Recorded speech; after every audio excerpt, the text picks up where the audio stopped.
Alright, welcome back to Hot Topics TV, y'all. If you've never been here before, just go ahead and hit that subscribe button and let's get right into this story. So, a valuable person like Takeoff from the Migos.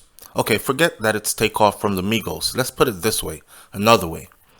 A multi-millionaire, self-made, young black man is killed on multiple cameras from multiple angles in front of multiple people in a well-lit space where many people saw who did it and many people saw who was there, who saw who did it, and yet still nobody has been arrested and nobody is the front page face of who did this. This is crazy. This is crazy. You know what the crazy thing is? The crazy thing is that this could very well spark a street war. This could very well spark a street war. Bodies are going to be dropping. And I think bodies have been dropping all along. But bodies are going to be dropping over time. And it might not even be this week, next week, a month, or even a year from now. But bodies are going to be dropping. Have to be. There ain't no way that a young boss like Takeoff could be taken away in that fashion and nothing happens after. No consequences, no repercussions. Ain't no way. Let me tell you what happened. A lot of money just got taken off the table for a lot of people who depended on him. If he had a stylist, if he had a barber, yeah, I know he had dreads, but he still needed to shape up around the edges and his beard shaved and all that. You know what I mean? If he had a stylist, if he had a hairstylist, then if not a barber, if he had a stylist for his clothing, if he had a personal assistant, if he had a secretary that handled his social media pages and handled his bookings and whatever, or agent, if he had all the people that worked for him, those people had a nice salary coming in. And those people had people that depended on them. And they were able to provide for themselves and their families without having to work a minimum wage job. You understand? That's how it trickles down when somebody like that is taken out of the equation. But let me talk about the part where, let me say it again, it happened in a well-lit room, or a well-lit space, rather, in front of multiple people who saw it, who were there watching others who saw it. And there were cameras there watching all of them, watching each other. The establishment has a camera or cameras, and people were there because it's Quavo and Takeoff of the Migos. People were there and were happy to be in the same space as them. They were filming on the low. That's why we have these video clips circulating. So all of it was seen. And yet still, no one else is arrested in connection. So we goes back to this little dude called Lil Cam, right? And the argument is that, first of all, I was surprised. I was surprised to learn that a grown-ass man would hire a 16-year-old to be, and I'm not calling no names, a grown-ass man would hire a 16-year-old to be a part of his security detail. That's first of all. Now, to me, what that looked like is manipulation. That's not a security detail. That's a kid that you can manipulate, tell what to do, and he'll do it. Tell him pull a trigger and he'll pull a trigger. And then later on, you could tie him up in court and you can threaten him and you can have him do time while you roam scot-free. If y'all look at Charleston White, he exposed Boosie, the rapper Boosie. And he exposed a young dude that's doing life in prison right now. I forgot his name, Marlo something, that was Boosie's shooter. And this is a perfect example of how what these young men see as a boss or a street boss or gang boss with mob ties, not mob ties them out of Texas. I'm just saying that's how they're seen. Like they have ties to the mob. They can make my dreams come through. This who I want to roll with.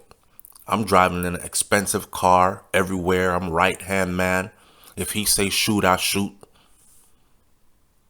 If you go do the whole story about the youngin that went to prison for life off of murder charges, multiple bodies, and he was known as Boosie's shooter, it gets no deeper than this.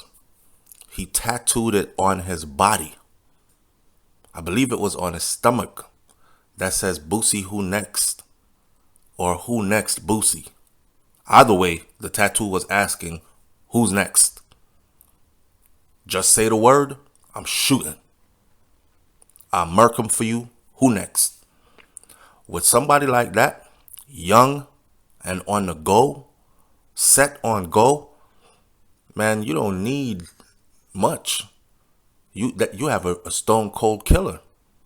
You better not make that man call your name to his shooter, because he coming to get you, and more than likely is going to get you. If you think about a 16-year-old, average 16-year-old, probably grew up playing some kind of sports, football, whatever. They're probably in good shape. They're probably able to run fast and get away quickly, hide in places that big grown-ass people can't fit into, move at a speed that most big grown-ass people can't move at, jump over a wall, under a bridge, over a fence, whatever. The getaway maneuvers. They can do that pretty speedily.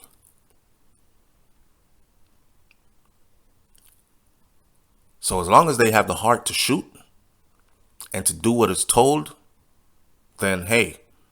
And then at the end of the day, you could throw them up under the bus. And then you can threaten them because they're still only 16, no matter how cold they get. So you can easily tell them, listen, you go do your time. If you don't do this time, we murk your whole family out here. Your mama, your sister, your daddy, your two brothers, the dog that's at the house. That 16-year-old might shut their mouth and do their time. In this particular case, though, with Takeoff, I think they had to take Cam out because Cam was probably known as somebody that probably would tell.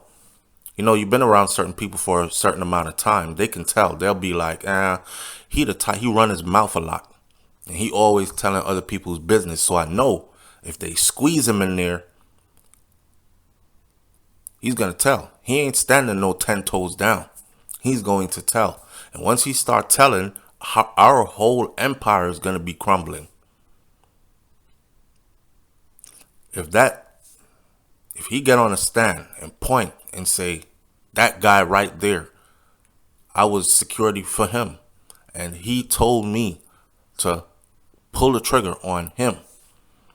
Of course, more disturbing information has came out about the Takeoff situation leading up to. It still rings loud in my ear when I hear somebody say, listen, he was not hit by a stray bullet. Y'all got to go back and remember the first video that dropped, that girl that was there. She proved that she was there. She clearly came out and she said, what the media is reporting is not what happened. He was not playing dice. It wasn't over a dice game. And it was not a stray bullet.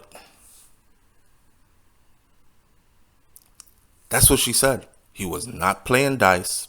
It was not over a dice game. And it was not a stray bullet. So, if it wasn't a stray bullet, if somebody who was there and proved that they were there said it was not a stray bullet, what does that tell you? It was a targeted shot.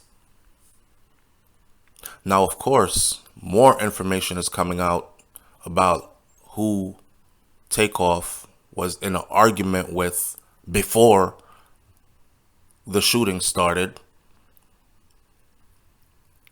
And it is said that Takeoff and this person had words before all this. Before. This person felt sort of disrespected before. Now I watch this person, and I keep saying this person because I'm not calling names. Because by this time, everybody knows who this person is. I watched a video of this person talking about checking in and talking about coming to my city and talking about bosses doing business. And that video was so telling. I don't think Takeoff respected such person, this person, as a boss. I think Takeoff saw right through it. I think Takeoff respected that person's father as a boss, but not that person.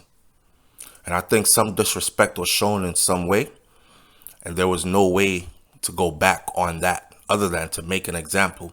I watched the video and this person said something like, well, you know, the rap shit is different from the street rules. So even though you in the same circle with these rappers that got a lot of money, a lot of them still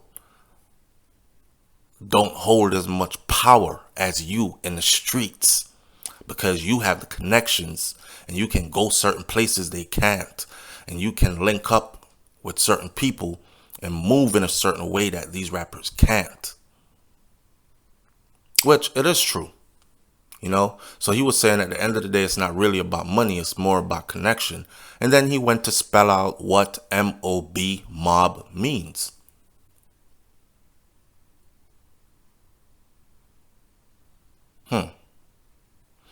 Anyhow, let me say it again. It's funny that in a well-lit space with so many cameras around, multiple people witnessed what happened, and multiple people were there witnessing other people witnessing what happened, and the cameras were there witnessing multiple people witnessing all this happen. And yet still, no one has been the face off. They really want us to believe that it went so smoothly, the person that did it got, and that's the end of that. And I'm telling you, it's not. I'm keeping my eye on this one. And I say I because I'm keeping one eye on it. It's going to be interesting to see how this turns out. Something is brewing. Let's see what it is. I'll catch you on the next video, man. It's Hot Topics TV. I'm out. Peace.